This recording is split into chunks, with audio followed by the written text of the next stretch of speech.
Straight ahead on 12 News, keeping an eye on crosswalks.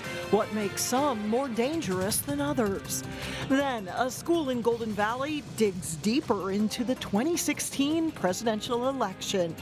We're looking at the election through a historical and statistical lens. And later, a competition in Crystal that took people's love of Star Wars to a whole new level. 12 News starts right now. Hello and thanks for joining us. I'm Alexandra Renslow. And I'm Mike Johnson. The month of October is the most dangerous when it comes to pedestrian crashes. And just because you're in a crosswalk doesn't mean you don't have to pay attention. Reporter Sonia Goen shows us some dangerous crosswalks in the Northwest Metro. This is a problem intersection for us. It's 36th Avenue and Welcome Avenue. 36th Avenue and Welcome Avenues in Crystal are busy roads.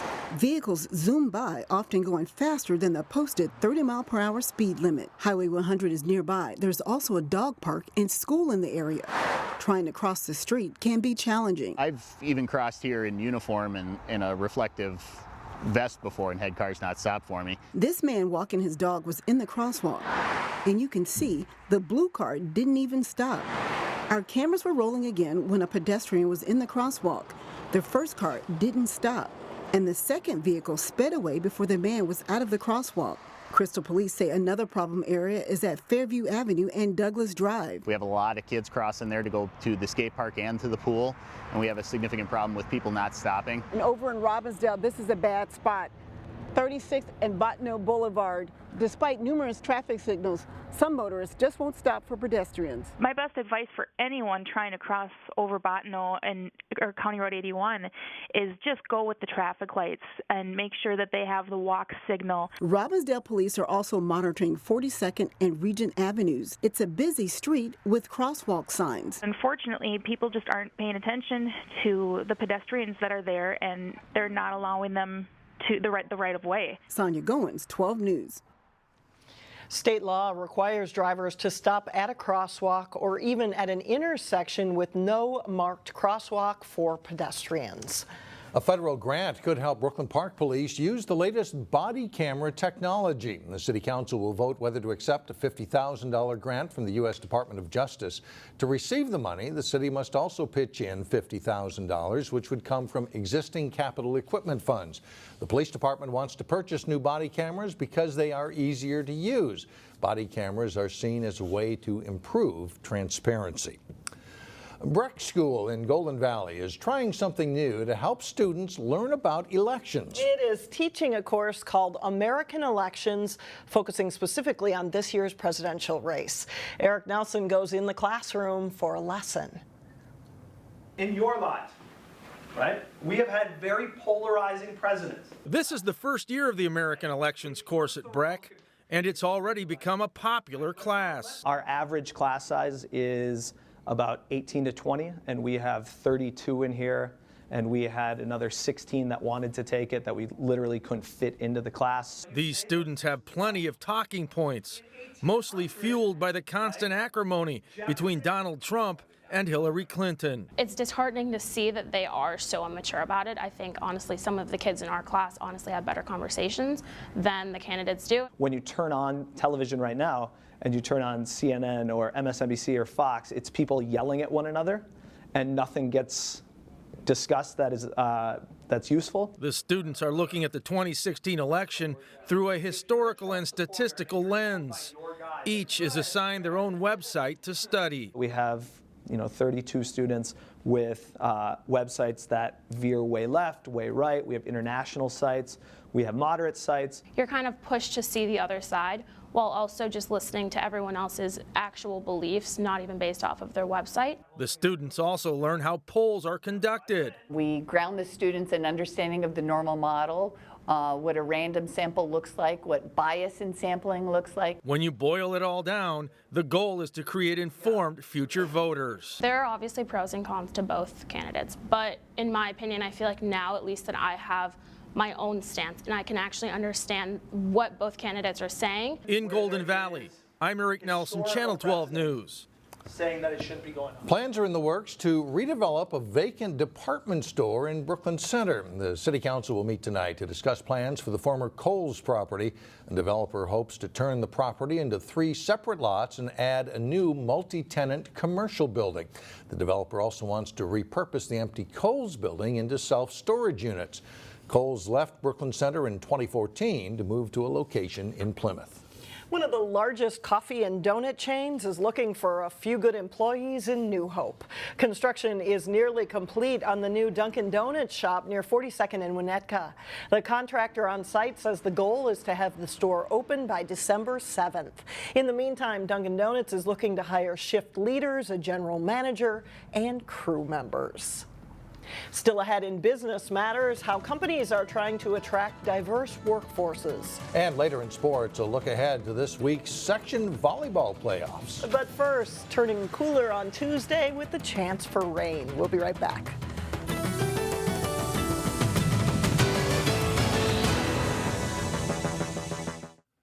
Well, ask any small business owner, and staffing issues often pose some of the greatest challenges. Finding the right person to fill an open position can be difficult. In this week's Business Matters, a Brooklyn Park Business Forum recently touched on a potential solution: tap into diversity. We could just fill out that paperwork and have that done. At Sonny Kester's American Family Insurance office, this small business owner is trying to find the right person to fill the empty desk next door. I've had 2 different people on staff in that position in the last 8 months. It's a small Brooklyn Park office, just 3 employees. For Kester, finding that third person to be an agency sales representative has been a challenge. For a lot of candidates, they present themselves very well, but they don't always fit that role well once they get there, and they lose their motivation for whatever reason. You get more performance out of the people. Tapping into the diversity of Brooklyn Park's population could be the answer, says Minneapolis business consultant George Robinson. It's really important for the city and the community to embrace these folks that don't look exactly like them. Robinson recently spoke to Brooklyn Park's business community as part of the annual Business Forward Forum. Robinson helps companies create a culture of inclusiveness, and it often comes down to the nonverbal cues and messages sent in the workplace. What we're trying to do is create a culture that is positive in terms of its messages, because people pick up on the messages before they pick up on the words themselves. I see resumes from all sorts of different diverse populations. At Sonny Kester's office, here is the offer letter for the position. He's tapped into the community's diversity and just made a job offer to Ming Vang, who has worked a decade in sales. Kester says his main objective is to find the right person for the job at hand. Finding the individual that is looking for a comfortable base and then willing to run after a commission position. Coming up, the Force is alive and well in Crystal. In a nod to Star Wars fans, Minnesota's first lightsaber duel. But first, the Wayzata boys soccer team gets ready to start state tournament play. John Jacobson has that and more next in sports. Hard to believe it's already state tournament time, starting with soccer. Soccer getting underway, and Wayzata really feeling they have a good chance to make a little statement here in the postseason. The state soccer tournament kicks off this week. The Wayzata boys head into the Class AA tournament without a loss. As Jake Wilcox reports, the Trojans are eager to get started pursuing a title. Let's face it, sometimes practice can get a little old. But when you're one of 8 teams still standing and getting set for the state tournament, rest assured, the Wayzata guys are happy to be out here. We have a great team this year. It's fun to come out here every day. I look forward to it every day. It's a lot of teams aren't still practicing, and as a senior, it's special to just still be practicing this late into the season. It's a great feeling, especially because last year we weren't practicing at this time, and a lot of teams wish they were practicing right now, and we're just lucky to be practicing. The Trojans beat South and then Washburn in the Section 6 AA tournament's last 2 rounds to qualify for the state tournament. I thought we played really well against South. They're a good team. They had a lot of talent on that team, some good center backs, and to get 4 goals against them I thought was really impressive. And we did what we needed to do versus Washburn. It wasn't the prettiest of games, but we scored with our chances that we created, and we defended really, really well. Upsets can and do happen in high school soccer, perhaps more than in any other sport. The Wayzata guys are confident, but also know they have to be ready for anything in the state tournament, regardless of their opponent's record or reputation. Any team in the tournament right now is a potential title team, and favorites, I don't think favorites really mean anything at this point, because obviously good teams have been knocked out already, and we just got to go in. Everyone's 0-0 in the state tournament. We obviously haven't lost yet. We played some really good teams, some teams that are still in the state tournament. So I think that we have as good of a chance as any team to win. It's a team with a lot of skill across the board. Wayzata looks like a real title threat. Jay Wilcox, 12 Sports.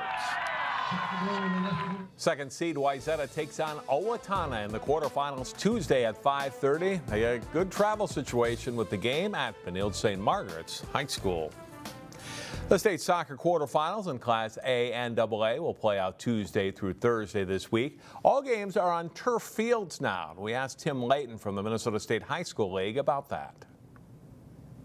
In the old days, as you remember, there was a combination. Some schools played on grass, other played on turf, and now it's all uniform. All the four quarterfinal sites, which this year are Chisago Lakes, Farmington, Benilde St. Margaret's, and St. Cloud State University, they're all played on the turf fields, because that then makes for a nice transition once they get inside. It used to be the Metrodome, and now it'd be the first year of US Bank Stadium next week for the semifinals and the championship rounds of the soccer. Well, seedings are now out for section volleyball playoffs, which get underway this week. 3 local teams earned #1 seeds in their respective sections. Champlin Park, coming off a big tournament win Saturday at Chaska, is the #1 seed in Section 5-3A. The Rebels are the 2-time defending section champions. Wayzata is the 2nd-seeded team, followed by Osseo and Blaine. Maple Grove is seeded 7th, with Park Center 11th. Tuesday night in first-round play, Maple Grove hosts Rogers, while Park Center is at Delano. The top 4 seeds all have first-round byes and host quarterfinal round matches on Thursday. The section semifinals are next Wednesday, likely at Champlin Park. The section final set for Saturday, November 5th at Anoka High School. Hopkins is the #1 seed in Section 6-3A. The Royals also in the state tournament a year ago, like Champlin Park. Jefferson is seeded 2nd, then it's Edina and Armstrong. Benilde St. Margaret's is seeded 6th, with Cooper 11th. Cooper and Benilde open play against each other Tuesday night. And like in 5-3A, the top 4 seeds will have first-round byes and host matches on Thursday. The semifinals are next Tuesday at Cooper High School, with the section final Saturday, November 5th, also at Cooper. Defending Section 4A champion Heritage Christian Academy is the top seed in that section again. Maranatha Christian is seeded 3rd. And for a few of our local teams in schools, high school football playoffs will begin on Tuesday night. All right, here we go. Yes. Thanks a lot, John. And now to Local Vote 2016 and the Brooklyn Park City Council races. And there will be 3 new council members because the incumbents are not running, and we will start in the East District, where Reva Chamblis and Lisa Jacobson are running for the seat held by Peter Crema, who is running for state legislature. Hi, I'm Lisa Jacobson, and I am seeking your vote to represent the East District on the Brooklyn Park City Council. I have lived here for nearly 30 years. I raised my children here, have been involved in countless ways, and am currently on the Planning Commission. My track record shows that I am a doer in this community. Ask anyone that knows me and they will tell you if I say I'm going to do something, you can count on me. My experience working for and on behalf of our diverse community and my true dedication to all of the people of this great city make me the only choice for the East District in 2016. I invite you to check out my website at votelisajacobson.com, where I also welcome your comments and ideas. I have no agenda, just concerns for you, your family, and Brooklyn Park. Please vote for me on November 8th. Hi, I'm Reva Chamblis. I'm a resident of Brooklyn Park and lived here along with my family over 16 years. I'm running for Brooklyn Park City Council in the East District to offer my 30 years of business experience. I want to offer Brooklyn Park an experienced person who has been highly engaged for many years because I care about our city and its future. We value safe and stable neighborhoods, so I served on the Public Safety Task Force and met many times with police and city officials on how they can serve us better. I want to see Brooklyn Park become a destination place where people come to work, live, and stay. I support small businesses and larger throughout our city, fine dining, good entertainment, and a variety of housing options. These will give Brooklyn Park prosperity for years to come. Vote for me, Reva Chamblis, on November 8th. Let's build together. Still ahead, a competition that Star Wars fans are sure to enjoy. We will take you to Minnesota's first lightsaber duel when we come back.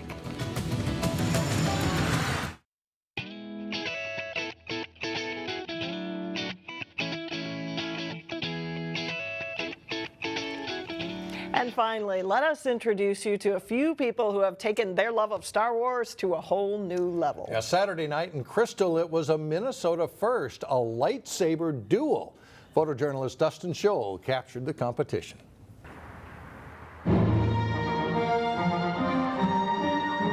The Saber Legion is a full contact lightsaber dueling organization. We've got over 3,000 members worldwide. We do UFC style matches, but with lightsabers. Fight! A lot of these guys have been doing sword work most of their lives. It started in my backyard. It's actually a really popular hobby, collecting lightsabers. And we were like, we want to fight with them. And we want to teach people how to fight with them. So we brought on a team of professional martial artists. Hails from Kingston, Tennessee, 6 feet tall and 190 pounds, Terry Birnbaum! You know, this all comes from loving Star Wars, right? This is what I like to call geek sports. Sure, this is as geeky as it comes. We're fighting each other with lightsabers, but we're badass. Oh, it's pretty sweet. I like it a lot. It's cool. I love Star Wars, so lightsaber battles is fun. It's allowing yourself to relive a childhood dream, but in a really intense, really physical, very powerful way. And we went from just like having just fun and hitting each other with lightsabers to having fun and doing this like with a purpose, like to be in a tournament and to inspire people. It's definitely intense. We're extremely skilled, professional, and very talented, but we love Star Wars.